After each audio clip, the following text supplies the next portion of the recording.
Шайтандын иши ушундай балдар. Ал жаман нерсени ушинтип коосулуп көрсөтөт дагы, акырында өзү качып кетет. Уламалар айтат, шайтан бир мусулманды күнөөгө алып келе турган болсо, биринчи эле түздөн түз харамга алып келбейт.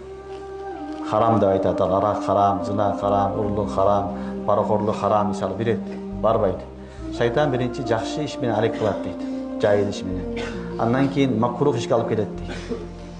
Андан кийин макрух тахримге алып келет дейт. Андан кийин харамга алып келет дейт. Анан барып ошо жаман ишке муптала кылып коет. Ошон үчүн шайтандын иши ушундай болот, ал этап менен алып барат.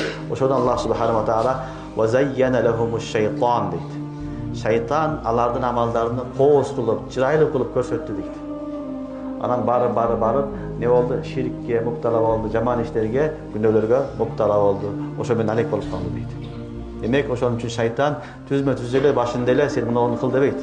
Ал аста аппарат дагы акырын сени не кылат?